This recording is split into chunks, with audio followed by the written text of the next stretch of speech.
What's going on, YouTube? This is Dre Knows back at it again, bringing you another video. This video is going to be more of it's a continuation from the past video that we did a couple days ago with regards to the Madden 21 rankings. Sorry about that, can barely talk nowadays.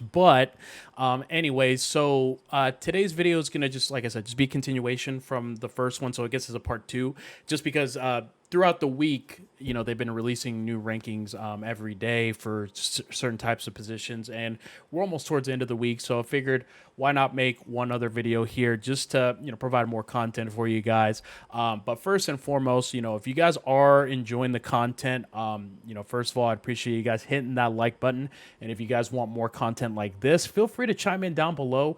And then also consider subscribing to the channel. Definitely, lets me know that you guys are supporting this. Just really taking a look. So from my understanding, I think the last couple of positions that have dropped up to this point are DNs. So let's take a look. I know that was one of them, or I think they have it now. It's pass rushers. Actually, no, they do have. Let's see. Let's try left end, right end. Do they have D tackles on here? Let's take a look here. All right, let's just try that. See what pops up. And then, of course, the are done. Apply. There we go. All right, so let's take a look here at the ratings. So obviously, Aaron Donald. I mean, no introduction necessary. Obviously, I think this is like fourth year in a row or something like that he's got a 99 overall. So no surprise there. Honestly, though, and I've had some conversations with a couple of other people about this in the community about Aaron Donald specifically. Really, without abilities, Aaron Donald has been below average in my opinion. I think last year was really the first year where Aaron Donald's play really actually showed something. So good to see that. Obviously, I'm used to Aaron Donald, being a fan of the Seahawks, so we play against him twice a year and gives us fits. I hate playing against him, but nonetheless, little surprising to see JJ Watt still ranked so high, to be honest with you, because he is getting up there in age. I mean, obviously he's had a lot of production throughout his career, but recently he's just been very, very injury prone. So I think I don't think he really warrants that 98 overall. Especially just looking at some of his attributes like 77 speed, off the edge is not going to get it done. Obviously, strength is nice, but really, I mean, I think his ratings getting a little bit of a boost there because of that 99 overall awareness, but I don't think he should have been there. I think he probably should have been a little notch down below him. Then we've got Cameron Jordan, solid player, but again, like Madden's one of those games, man, where speed is everything. Whether you're playing regs or whether you're playing mutt, speed is the name of the game. But, Cameron Jordan's going to be one of those guys that, especially if you run him out there with the D-line chems, I think he should be solid. Again, Fletcher Cox, same thing. Calais Campbell nowadays, he's definitely more of a run stuffer, to be honest with you. I'm not going to really try to depend on him to really rush the passer. I mean, if we do, then that's just a bonus, really. So nice to see him, though, ranked really high. Myles Garrett's a dog, especially with that 85 speed off the edge. Sheesh, like he's gonna be screaming, especially if or when he gets those D-line chems. And then we got Chris Jones here. So it looks like they only released a couple of the defensive tackles. Kind of curious as to why they did that. So let's take a look. I know they also released, if I'm not mistaken, some of the secondaries players. So let's see, strong safety, cornerback, and free safety. So let's see what pops up here. All right, so again, another 99, Stephon Gilmore, the reigning NFL Defensive Player of the Year. Again, I mean, he definitely warrants that, although 92 speed, if you're going against the Chiefs, against Tyreek Hill, good luck is all I'm going to say. Abilities are not, speed, like I said, I think speed, whenever you're, especially whenever it comes to playing Madden at launch, you want to find out what team is going to have a lot of speed in that case, and especially in mutt, if you can get high speed team, you're going to be in a good position to succeed, at least in Madden wise. So but at least his rating wise, Stephon Gilmore's got everything else kind of going on for him. Harrison Smith, for you guys that that watch the channel already, you guys know I'm a big Harrison Smith fan. It's just where they kill him in terms of rankings, again, speed. I know I probably sound like a broken record at this point, but 87 speed at safety, that's not going to do it. I think nowadays, like with Harrison Smith, he might have to be more of a guy where, you have to put him at linebacker, maybe at a nickel in that case. But other than that, I mean, I'm assuming he'll probably get like enforcer and whatnot. So, definitely someone to look out for. Then we got Jalen Ramsey, a good man corner, but again, I mean, 91 speed. I just don't think that's going to get it done, to be honest with you. And then we got a couple safeties: Tyrann Mathieu, Devin McCourty, and then Jamal Adams. In this case, so all solid. I think Jamal Adams. Surprisingly, to see him only at a 92. I thought he had a pretty good season. I think he was first year All Pro. I think so. To only come in at a 92 again. But I know he'll be one of those guys that gets enforcer, if I'm not mistaken. So, if I could get him on the squad day one, at least from Mud anyways, 100% taking him. And then Sherm, obviously, he's a solid. He's not quite the Sherm that he was with the Seahawks, but again, you can't go wrong there. And then just kind of looking at the rest, seeing if any other names stand out. I'm interested to see Derwin James, to see if he could have a bounce back year, especially kind of coming back from injuries. I've always been a pretty big Derwin James fan.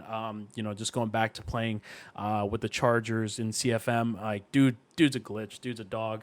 Byron Jones, for you guys, again, who watch the channel, you guys know, at least in my opinion, Byron Jones was the best cornerback in the game.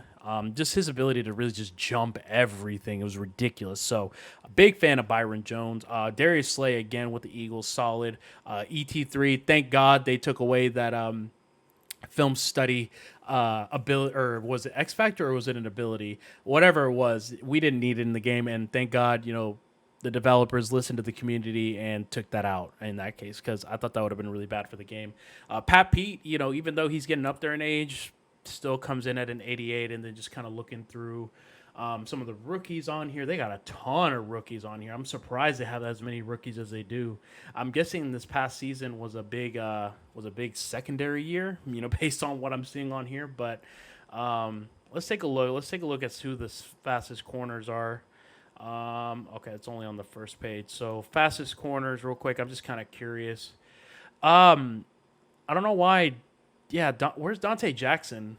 I know because I saw a post that he was the highest corner, but Chris Claybrook, so it might be a salary cap. No, I'm just kind of thinking out loud as far as who you might want to consider for salary cap in this case. Obviously, already kind of trying to plan ahead of time. So, all right, so yeah, that's pretty cool. And so let's just take a look at just kind of the tweets that have been kind of going on social media to kind of wrap this video up. So ESPN has the hit power. Obviously, Jamal Adams, no introduction needed to hit power. Dude, lays out people with an enforcer. Keanu O'Neal, I'm surprised to see that. Although I know he's a big hitter, so I mean, I guess, but 95, that's up there. Harrison Smith, obviously big hitter. Landon Collins, Derwin James, again, like I said, a name worth looking out for. So that's pretty interesting. But I feel like Jamal really at this case top at least in terms of hit power out there as safeties. And then these are the top cornerbacks. We already covered most of these guys in that case. So let's take a look here. I don't think there's any other ratings. Okay, so these are the top 5. Okay, no, I thought this was Madden, but they say the Chiefs are the top offensive team, which I agree. Browns, I don't know about that. Baker's really going to determine what happens really with that team in terms of Madden anyways. Cowboys, Bucks, I think the Bucks have to be up here just with Brady, with Hot Rod Master. He's the only quarterback that gets Hot Rod Master. So I think they have him rated too low. Granted, this is not really necessarily for Madden. I'm really surprised they have the Carolina Panthers up at 5. I don't agree with that at all. Okay, so here's the pass rushers. I want to say this was yesterday when the pass rushers came out. So Aaron Donald, Khalil Mack, Von Miller, pretty solid. I felt like Chandler Jones could have been up a little bit higher, to be honest with you. He had a crazy good year. So yeah, there's that. And then I don't think there's any other new updates at this time. So here, Le'Veon Bell, obviously, he's kind of in his feelings about his, I think he's like an 89 overall running back or something like that. But, like, come on, bro. Like, you had a subpar year for the Jets, and you're actually coming off a season where the year before you actually sat out for the whole year. So the fact that your rating actually kind of went down, I'm not surprised there, to be honest with you. Le'Veon is definitely kind of, no shade, but he's definitely kind of lost a step in terms of, him being up there in the running back ratings. So, and we already covered the running back ratings earlier. And then just one last thing, just to go ahead and cover the MUT page, just to see if there's any other content here. Jesus, the fact that they haven't released any content since a few weeks ago, man, that's sad, and it's only just those power up expansions, which I mean, no one really wanted this. Like really, like we really wanted a 93 speed, Michael Thomas. Yeah, that's doubtful. So, don't really see any other tweets at this time. So yeah, guys, hopefully you guys did enjoy this video. Again, this is kind of like a part 2 reaction video to the rankings. I might do one more just, as far as the other positions that come out, but at least for the time being, nothing pending. But, I am planning on producing some more content for you guys throughout the rest of the week. So like I said before, if you guys did enjoy the video, it would mean a lot to me if you guys hit that like button. And one last thing, of course, especially if you're looking for more content like this or Madden 21 gameplays that are coming out, because to be honest, I've tried recording some Madden 20 gameplays and I just can't. It's almost like a chore for me to try to record gameplays. So I'm just going to retire the Madden 20 gameplays and just really kind of save up that time and effort for when 21 drops. So if you guys are looking forward to that content, consider subscribing to the channel. And until the next one, guys, this is Dre Knows, and I'm signing out. Peace.